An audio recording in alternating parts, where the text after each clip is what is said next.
के cake खायला खूप आवडतात का?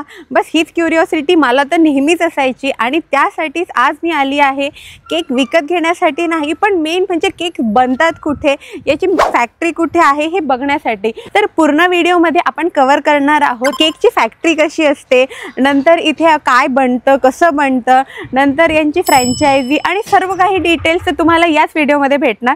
सो स्टे ट्यून आणि माझ्यासोबत चला. तर तुमची क्युरिओसिटी आता आम्ही ब्रेक करणार आहोत आणि आम्ही डायरेक्ट जाणार आहोत या केक फॅक्टरीमध्ये, जिथे तुम्हाला केक बेकिंगपासून ते केक फायनल प्रोडक्ट बनतो कसा आणि डिलिव्हरी कशी होते ते सगळं कळणार आहे. तर चला आता आपण डायरेक्ट ओनरशी संवाद साधणार आहे आणि केक बनतात कसे ह्या प्रोसेसपासून जाणार आहे. तर नमस्कार सर, पहिलं आपलं नाव सांगा आणि आपल्या फर्मचं पण नाव सांगा. माझं नाव अजय ताकवले. ओके. मिसेस मधुरा ताकवले. आमचं द केक कार्निवल हा आमचा ब्रँड आहे. गेले 10 वर्ष झाले हा ब्रँड आपला चालू आहे. आम्ही हा ब्रँड जो सुरू केला होता स्टार्टला, तर त्यावेळेस आम्ही नवीन म्हणजे सगळे यंग जनरेशनसाठी काहीतरी त्यांच्यासाठी एक बिझनेस, सगळ्यांनी नोकऱ्या करणं म्हणजे असं करू नये म्हणून हा बिझनेस स्टार्ट केला होता. ओके. आणि आज आपण 17 ते 18 यंग मुलांना जॉब सोडून या बिझनेसमध्ये आणलेलं आहे. ओके. आणि त्याच्यामुळे काय झालंय की माझं फॅक्टरी लेवलला पण आमचे 30 वर्कर्स आलेले आहेत. ओके. ह्या सगळ्या गोष्टींमुळे आणि त्यांचा पण रोजगार आणि त्यांच्या फॅमिलीज म्हणजे अराउंड 100 लोकांचे आम्ही आता सध्या सर्वाइव्ह करतात ह्या बिझनेस. आता आपले आउटलेट किती आहेत टोटल? आपले आता 18 आउटलेट आहेत. 18 आउटलेट आहेत. ओके. आणि किती प्लस फ्लेवर्स आपल्याकडे आता? आपल्याकडे 30 प्लस फ्लेवर्स आहेत. ओके. आणि कस्टमाइज केकचं आपलं कसं चालतं की कस्टमाइज केक मध्ये काय काय मिळतं? काहीतरी कस्टमाइज केक मध्ये जे काय नेटवर इमेज आहेत किंवा कस्टमरला जे काय हवं आहे त्या प्रकारचे आपल्याकडे केक बनतो. ओके. तर आता सर्व बेसिक इन्फॉर्मेशन आपल्याला मिळाली आहे, तर आपण आता डायरेक्ट फॅक्टरी बघायला जाऊया. तर चला सर, दाखवा आम्हाला. हा जो एरिया आहे इथं आपला डिस्पॅच एरिया आहे. ओके. म्हणजे इथं मेन सगळं डिस्पॅच होतं. ड्रायव्हर्स येतात, इथून केक कलेक्ट करतात आणि गाडीत लोड होतात. ओके. ठीक आहे. कारण किती वेळात केक बनतात, कसं आहे काय? आपले जे केक आहेत ते रात्री आपण सुरू होतात 10 वाजता. ओके. तयार करण्यासाठी सकाळी 5 वाजता सगळं प्रोडक्शन संपतं आणि सकाळी 5 नंतर गाड्या लोड होतात 3 तासात आणि त्या सगळ्या डिलिव्हरीला जातात. हे आपलं बेकिंग आहे, इथे केक बेक होतात. अच्छा, इथे सर्व प्रकारचे केक बेक होतात का? Okay ma'am. अच्छा अच्छा, हे बेक झालेले केक्स आहेत का? हे बेक झालेले केक आहेत. आता याच्यावर आपण डेकोरेशन करणार. ओके. सो आता पुढची प्रोसेस काय आहे मॅम? आता या केकवर आपण आतमध्ये इथे प्रोडक्शन रूम मध्ये डिझायनिंग करणार. ओके, चला तिकडे जाऊया आता. जाऊ क्रॉस. चला मॅम.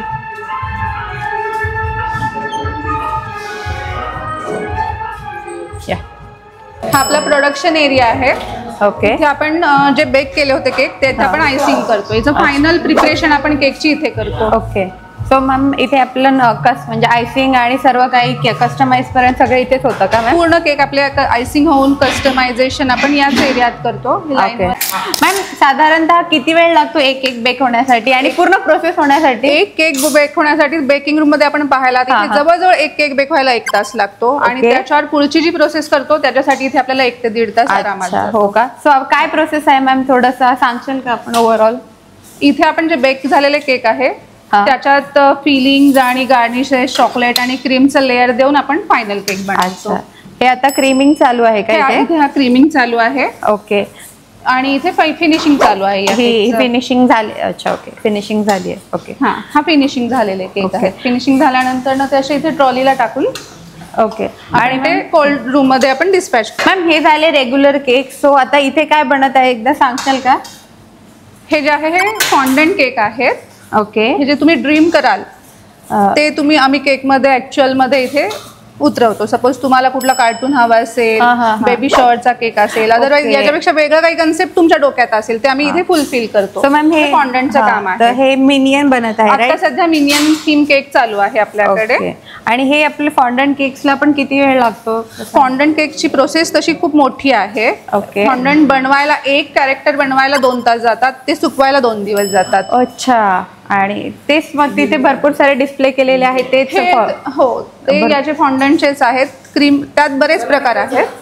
आपण ते सेमी फॉन्डंट मध्ये पण करतो ओके, सेमी फॉन्डंट आणि फॉन्डंट काय डिफरन्स आहे मॅडम? फॉन्डंट केक मध्ये पूर्ण केक्सला जे कव्हर होतं ना ते पूर्ण क्रीम वर आपण शुगर शीट नाहीतर अदरवाईज शुगर फॉन्डंट रोल करतो. ओके. आणि जनरली आपल्याकडे ते जास्त खाल्ल्या नाही जात, तर आम्ही त्याला कन्वर्ट केलंय सेमी फॉन्डंट मध्ये. सेमी फॉन्डंट मध्ये शुगरचे जे एलिमेंट्स असतात ते आपण जे क्रीम खातो त्या क्रीमवर प्लेस करतो, जेणेकरून केक खायला पण चांगला लागेल आणि दिसायला पण त्याचा लुक चांगला येईल आणि प्लस पॉकेट फ्रेंडली होईल. ओके. हे जास्त महत्वाचं होतं सेमी फॉन्डंट केक मध्ये. जो केक बाहेर 3 ते 4 हजारात मिळतो तो आपण एकदम 50% त्याची कॉस्टिंग कमी करतो आणि सेमी फॉन्डंट मध्ये केक आपण तो सेल करतो. इथे ही माशा अँड बिअरची थीम आहे. जी फुलं आहेत ही पूर्ण इटेबल आहे. ओके. हे रेनबो थीम आहे. हा ट्विन्सचा केक आहे, 2 मुलांचा केक आहे, त्याच्यामुळे त्या टाइप मध्ये केलेला आहे. हा पिनाटा आहे, बेबी शॉवर केक आहे. हे छोटं बेबी आहे, हे पण इटेबल आहे. हा बटरफ्लाय आहे. आणि याचं प्रिपरेशनच्या या साऱ्या काही फॉन्डंटच्या इटेबल डॉल्स आहेत. बरोबर. ओके.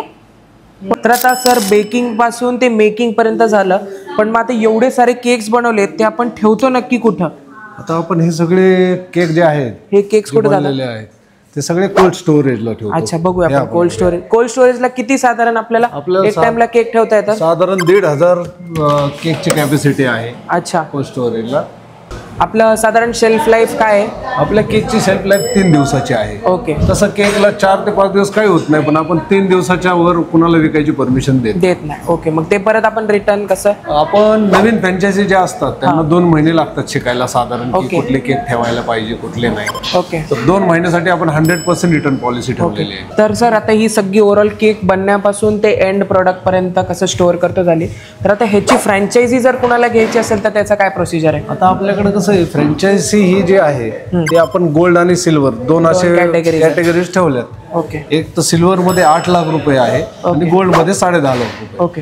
तर 8 लाखात फ्रँचायझी घेऊन त्यांना फक्त आणि फक्त शॉपचा डिपॉझिट आणि रेंटचं भरायचं, सगळं प्रोडक्शन आपल्या इथनं तयार होऊन त्यांना फक्त बॉक्स पॅकिंग करून द्यावं लागणार आहे. ओके.